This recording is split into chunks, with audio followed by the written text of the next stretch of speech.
ബലാത്സംഗങ്ങളും ഒക്കെ അതാണ് തെളിയിച്ചു കൊണ്ടിരിക്കുന്നത്. അങ്ങോട്ട് ഞാൻ വിശദമായി കിടക്കുന്നില്ല. ഡൽഹി പീഡനത്തെ തുടർന്ന് ഇപ്പോൾ വലിയ ചർച്ചകളും ഒച്ചപ്പാടുകളും നടന്നു.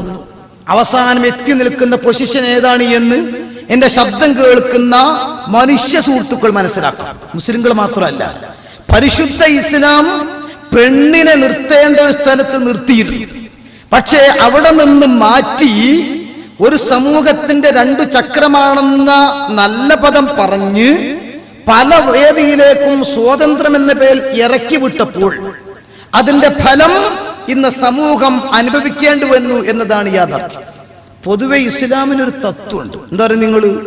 ദിർഹമു വിഖായത്തിൻ ഖൈറും മിൻ ഖിംതാരി ഇലാജി. ഡോക്ടർ മുഹമ്മദ് അലി സഖാഫി എന്ന ഒരു അക്യുപഞ്ചർ ഡോക്ടർ ഉണ്ട്. അദ്ദേഹം എഴുതിയ പുസ്തകത്തിന്റെ ആമുഖത്തിൽ, നമ്മുടെ കേന്ദ്രമന്ത്രി പ്രകാശനം ചെയ്ത പുസ്തകത്തിന്റെ ആമുഖത്തിൽ ഇതിന്റെ മലയാള മൊഴിമാറ്റം കാണും. അഥവാ ഒരു തുള്ളി പ്രതിരോധമാണ് ഒരു കിൻഡൽ മരുന്നിനേക്കാൾ ഭേദം. അർത്ഥവത്തായ ഫലം വാക്കാണ്. രോഗം വന്നൊരു കിൻഡൽ മരുന്ന് കൊടുക്കുന്നതിനേക്കാൾ ഉത്തമം രോഗം വരാതെ ഒരു തുള്ളി പ്രതിരോധം കൊണ്ട് മാറ്റലാണ്. അതാ നമ്മുടെ തുള്ളി മരുന്ന് കൊടുക്കലൊക്കെ. അതൊക്കെ ഇൻഷാ അല്ലാഹ് സമയമുണ്ടെങ്കിൽ ആ ഭാഗത്തേക്കൊക്കെ കടന്നു വരും. കാരണം കുടുംബജീവിതം വിശാലമാണ്. കല്യാണം പെണ്ണ് കാണൽ തുടങ്ങി ഖബറിലേക്ക് ജീവിതം ഒടുങ്ങുന്നത് വരെയുള്ള ജീവിതം, അതൊക്കെ കുടുംബജീവിതത്തിന്റെ വിവിധ ഭാഗങ്ങളാണ്. എല്ലാം കൂടെ 2 ദിവസം കൊണ്ട് ചർച്ച ചെയ്യാൻ കഴിയുമെന്ന് എനിക്ക് അഭിപ്രായമില്ല. എങ്കിലും പരമാവധി ഒരു ഓട്ട പ്രദക്ഷിണ നമുക്ക് നടത്താം. ഞാൻ പറഞ്ഞുകൊണ്ട് വന്നത്, പരിശുദ്ധ ഇസ്ലാമിന്റെ നിയമങ്ങൾ ഓരോന്നും ആരോഗ്യകരമാണ്. ചില തെറ്റുകൾക്ക് ഇസ്ലാം ശിക്ഷ വിധിക്കും. അത് കേവലം ശിക്ഷയല്ല, ശിക്ഷണവും കൂടെയാണ്. അതാണ് ഇപ്പോ നടന്നുകൊണ്ടിരിക്കുന്ന ബണ്ടി ചോറിന്റെ കേസിലടക്കം നമ്മൾ കാണുന്നത്. കാരണം സ്ത്രീകളെ സംബന്ധിച്ചിടത്തോളം ഞാൻ പറഞ്ഞു വരുമ്പോ അവരുടെ വേഷവിധാനങ്ങളും നിൽക്കേണ്ട പൊസിഷനുകളും അവരെ വളർത്തിയെടുക്കുന്ന ചുറ്റുപാടുമൊക്കെ പറയുമ്പോ ഡൽഹി പീഡനത്തെ തുടർന്ന് RSSന്റെ കാര്യവാഹക് പോലും പുറത്തിറക്കിയ സ്റ്റേറ്റ്മെന്റിലും ഉത്തരേന്ത്യയിലെ BJP നേതാവ് പറഞ്ഞ വാക്കുകളിലും ഒക്കെ പറഞ്ഞത് പെണ്ണിന് പെണ്ണാണെന്ന ബോധം ഉണ്ടാവണമെന്നാണ്. അതിനനുസരിച്ച് വേഷം പോകണം, അതിനനുസരിച്ച് ചുറ്റുപാട് അവൾക്കറിയണം, രക്ഷിതാക്കൾക്കും ബാധ്യതയുണ്ട്. അതുകൊണ്ട് പുരുഷന്മാരെ മാത്രം അതിൽ കുറ്റപ്പെടുത്തുന്നതിൽ അർത്ഥം ഇല്ല. ഇത് ഇസ്ലാം 14 നൂറ്റാണ്ട് മുമ്പ് പഠിപ്പിച്ചതാണ്. അതുകൊണ്ട് ആണിന് ആരാണാണ് എന്നും, അല്ലെങ്കിൽ ഒരു ഇണ, അല്ലെങ്കിൽ തൽക്കാലം കേരളീയർക്ക് മനസ്സിലാവാൻ നമുക്ക് പറയാം ഭർത്താവ്. ഭർത്താവിന്റെ ഉത്തരവാദിത്തം എന്താണ് എന്ന് ഭർത്താവ് മനസ്സിലാക്കുകയും ഭാര്യയുടെ ഉത്തരവാദിത്തം എന്താണ് എന്ന് ഭാര്യ മനസ്സിലാക്കുകയും ഈ ഭാര്യയുടെയും ഭർത്താവിന്റെയും ജീവിതം ഇസ്ലാം എങ്ങനെ കൊടുക്കുന്നു എന്ന് ഭാര്യയുടെ കുടുംബവും ഭർത്താവിന്റെ കുടുംബവും രണ്ടും മനസ്സിലാക്കി കഴിഞ്ഞാൽ പിന്നീട് ഏറെക്കുറെ നമ്മുടെ കുടുംബ പ്രശ്നങ്ങൾ പരിഹരിക്കാൻ കഴിയും. എന്തുകൊണ്ട്? ഒരാൾ കല്യാണം കഴിക്കുന്നതോടുകൂടെ പരിശുദ്ധമായ ജീവിതത്തിലേക്ക് അവൻ കാലെടുത്തു വെക്കുമ്പോ അതുവരെ അവൻ ഉമ്മയുണ്ട്, ഉപ്പയുണ്ട്, ജ്യേഷ്ഠനുണ്ട്, പെങ്ങളുണ്ട്, എല്ലാവരും ഉണ്ട്. ഓക്കെ, ഈ പെണ്ണിനും അതുപോലെയുണ്ട്.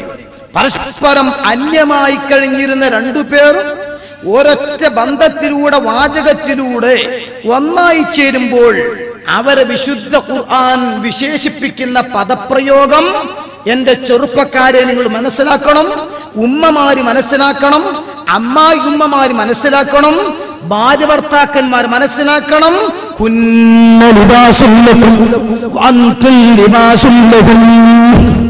ഖുർആന്റെ പ്രയോഗം നോക്ക് നിങ്ങൾ. പരിശുദ്ധ ഖുർആന്റെ പ്രയോഗം തന്നെ ഭാര്യയും ഭർത്താവുമാണ് എന്നല്ല. ഒരാൾ ഭരണകർത്താവും മറ്റൊന്ന് ഭരണീയരും, അങ്ങനെയല്ല. ഖുർആൻ പറയുന്ന ശൈലി പരിശുദ്ധ ഖുർആൻ. അതുകൊണ്ടാണ് സംഭവം ചെറുതാണെങ്കിലും ആശയം വലുതാണെന്ന് പറയാൻ കാരണം ഖിയാമത്ത് നാൾ വരെ വരാനിരിക്കുന്ന എല്ലാ പ്രശ്നങ്ങൾക്കും ആ ഗ്രന്ഥത്തിൽ പരിഹാരം പോകണം. അതുകൊണ്ട് ഖുർആനിന്റെ ഓരോ പ്രയോഗങ്ങൾക്കും ഊളയിട്ടിറങ്ങി വന്ന് നമ്മൾ ആലോചിക്കുമ്പോൾ ആ വിശുദ്ധ ഖുർആൻ നൽകുന്ന പാഠം നമുക്ക് ബോധ്യപ്പെടും. അവിടെ പരിശുദ്ധ ഖുർആൻ ഓർമ്മപ്പെടുത്തുന്നത് ഹുന്ന ലിബാസുൽ ലക്കും വഅൻതും ലിബാസുൽ ലഹുന്ന. ഈ ഇണകൾ അല്ലെങ്കിൽ പെണ്ണുങ്ങൾ എന്ന് പറഞ്ഞാൽ ലിബാസുൽ ലക്കും, നിങ്ങൾക്കുള്ള ഉടുവസ്ത്രമാണ്. അങ്ങനെ അതിന്റെ അർത്ഥം. വെറും വസ്ത്രമൊന്നല്ല, ഉടുവസ്ത്രമാണ്. വഅൻതും ലിബാസുൽ ലഹുന്ന. ഓ ഭർത്താക്കന്മാരെ, നിങ്ങൾ അവർക്കുള്ള ഉടുവസ്ത്രവുമാണ്.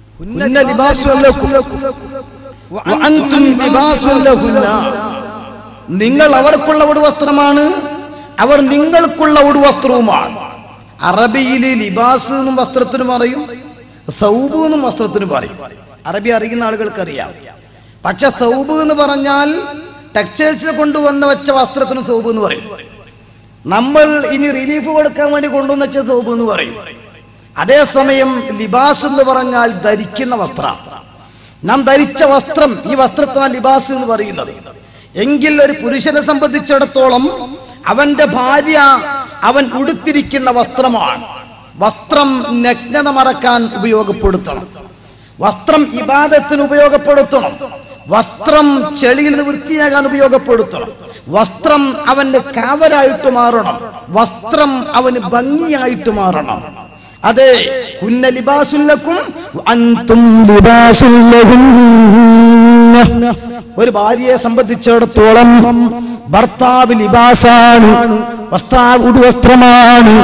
ഒരു ഭർത്താവിനെ സംബന്ധിച്ചിടത്തോളം ഭാര്യയും ലിബാസാണ്, ഭാര്യയും ധരിക്കുന്ന വസ്ത്രമാണ്. അതുകൊണ്ട് തന്നെ ഈ രണ്ട് പ്രയോഗം കൂടെ നമ്മൾ ആദ്യം കൂട്ടിവെക്കുക. അതായത് ഭാര്യ ഭർത്താക്കന്മാരെന്ന് പറഞ്ഞാൽ അത് ഉടുവസ്ത്രങ്ങളാണ് പരസ്പരം, ഇണയും തുണയുമാണ് പരസ്പരം. അപ്പോ പരിശുദ്ധ ഇസ്ലാമിലെ കുടുംബജീവിതത്തെ സംബന്ധിച്ചിടത്തോളം പുരുഷനും സ്ത്രീയും അല്ലെങ്കിൽ ഭാര്യയും ഭർത്താവും രണ്ടും അല്ലാഹു സുബ്ഹാനഹു വ തആല പടച്ചിരിക്കുന്നത് ഇണകളും തുണകളുമായിട്ടാണ്. പരസ്പരം അങ്ങോട്ടും ഇങ്ങോട്ടുമുള്ള നഗ്നത മറക്കാൻ ആവശ്യമായ വസ്ത്രങ്ങളായിട്ടാണ്. പക്ഷേ ആണുങ്ങളും പെണ്ണുങ്ങളും രണ്ടും ഒരുപോലെയാണോ? ഒരിക്കലും രണ്ടും ഒരുപോലെയല്ല.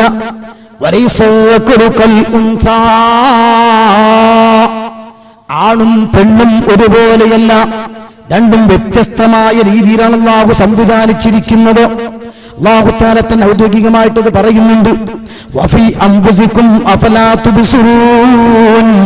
നിങ്ങളുടെ സ്വന്തം ശരീരത്തിന്റെ സൃഷ്ടിപ്പിലേക്ക് നിങ്ങൾ നോക്കണം, എന്നാൽ തന്നെ വ്യക്തമായിട്ട് നിങ്ങൾക്ക് കാര്യങ്ങളൊക്കെ ബോധ്യപ്പെടുമെന്നും ഖുർആൻ പഠിപ്പിക്കുന്നുണ്ട്. എന്നിട്ട് സ്ത്രീകളുടെ സംവിധാനത്തെ കുറിച്ച് അല്ലാഹു ജല്ല ജലാൽ പറയുന്നു, വമിൻ ആയാതിഹി അൻ ഖലഖ ലക്കും മിൻ അൻഫുസികും അസ്വാജാ ലിതസ്കുനൂ ഇലൈഹാ വജഅല ബൈനകും മവദ്ദതൻ വറഹ്മ ഇന്ന ഫീ ദാലിക ലആയാതിൻ ലിഖൗമിൻ യതഫക്കറൂൻ. അല്ലാഹു തആല പരിശുദ്ധമായ ഇസ്ലാം സംവിധാനം ചെയ്യുന്ന സുഗമമായ കുടുംബജീവിതത്തിന്റെ കെട്ടുറപ്പിലേക്ക് സൂചന നൽകിക്കൊണ്ട് പറയുന്നത് അല്ലാഹുവിന്റെ ദൃഷ്ടാന്തങ്ങളിൽപ്പെട്ടൊരു വലിയ ദൃഷ്ടാന്തമാണ് അൻ ഖലഖ ലക്കും മിൻ അൻഫുസികും അസ്വാജാ. നിങ്ങളുടെ ശരീരത്തിൽ നിന്ന് തന്നെ ഇണതുണകളായി അല്ലാഹു നിങ്ങളെ പടച്ചു. എന്താ അങ്ങനെ പറയാൻ കാരണം? മനുഷ്യനാകുന്ന ആദം നബി അലൈഹി സ്വലാത്തു വസ്സലാമിനെ അല്ലാഹു തആല പടച്ചപ്പോ ആ പടച്ച കഥ ഞാൻ ഇവിടെ പറയുന്നില്ല. അപ്പോഴേക്കും മണിക്കൂറുകൾ അതിന് മാത്രം ആവശ്യമായിട്ട് വരും. മലക്കുകളുമായി നടത്തിയ മുഷാവറയുണ്ട്, മുഷാവറക്കുള്ള റിപ്ലൈ ഉണ്ട്, അള്ളാഹുവിന്റെ ഡിക്ലെയർ ഉണ്ട്. എല്ലാം കഴിഞ്ഞതിന് ശേഷം പിന്നെ മലക്കുകളെ വിളിച്ചുകൊണ്ട് മണ്ണെടുക്കാൻ പറഞ്ഞയച്ചതുണ്ട്. അവിടെ 3 മലക്കുകളെ ഭൂമി തിരിച്ചയച്ചതുണ്ട്. 4ാമത് അസ്രായിലിനെ പറഞ്ഞയച്ചതുണ്ട്. മഹാനവറുകൾ ബലമായിട്ട് തന്നെ മണ്ണ് വാങ്ങിയതുണ്ട്. പേടിക്കണ്ട, ഞാൻ അക്രമൊന്നും ചെയ്യൂല, എടുത്ത മണ്ണ് വായ്പയാണ്, അത് തിരിച്ച് നിലയൊക്കെ തന്നെ ഏൽപ്പിക്കുമെന്നുണ്ട്. ആ പറയുന്നതാണ് നമ്മളൊക്കെ കബറം പുറത്ത് പോറ്റി മിൻഹാ ഖലഖനാക്കും പറഞ്ഞ് അന്ന് അസ്രായിൽ വാങ്ങിയ വായ്പ തിരിച്ചു കൊടുത്തു എന്ന് പറഞ്ഞിട്ട് നമ്മൾക്കൊരു വായ്പ സാധനമാണ്. അത് ഇൻഷാ അല്ലാഹ് ഞാൻ പറയും. നമ്മൾ ആരും ഒന്നും സ്വന്തത്തിൽ പോലും ഉടമാവകാശമില്ല. നമ്മൾ പറയും ഇതെന്റെ തെങ്ങുന്തോട്ടാണ്, ഇതെന്റെ കഴുകുന്തോട്ടാണ്, ഇതിന്റെ ഭാര്യ വസ്തുല്ല, ഒന്നുമില്ല. നമ്മളെന്നല്ല, നമ്മൾ തന്നെ വായ്പ വസ്തുവാണ്. അസ്രായിൽ വായ്പ വാങ്ങിയതാണ്. അതുകൊണ്ടാണ് ആ ഡ്യൂട്ടി അസ്രായിലിനെ തന്നെ ഏൽപ്പിച്ചു അലൈഹിസ്സലാം. അല്ലാഹു തആല മറ്റേ മലക്കുകൾക്കൊന്നും ആ ഡ്യൂട്ടി കൊടുക്കാതെ നിങ്ങളല്ലേ ഭൂമിനോട് ഏറ്റ നിങ്ങൾ തന്നെ ആയിക്കോളിന്ന് പറയും. അങ്ങനെയൊക്കെ ചെയ്തതാണ്. ഇരിക്കട്ടെ, ആ രീതിയിലൊക്കെ നമ്മളിങ്ങനെ ചർച്ച ചെയ്ത് ഇങ്ങനെ എത്തുമ്പോ അവസാനം അല്ലാഹു ജല്ല ജലാൽ ആദം നബി അലൈഹിസ്സലാത്തു വസ്സലാമിനെ കുറച്ച് രൂപപ്പെടുത്തിയെടുത്ത മണ്ണിൽ നിന്നല്ലേ സംവിധാനിച്ചത്. ആ സംവിധാനിച്ച ആദം നബി അലൈഹിസ്സലാം വിശദമായി പണ്ഡിതന്മാർ ആ ചരിത്രം വിശദീകരിക്കുന്നുണ്ട്. ആദം നബിയെ സംവിധാനിച്ചതിന് ശേഷം നമുക്കറിയാവുന്ന ചില സംഭവ വികാസങ്ങളൊക്കെ സ്വർഗത്തിൽ വെച്ച് നടന്നു.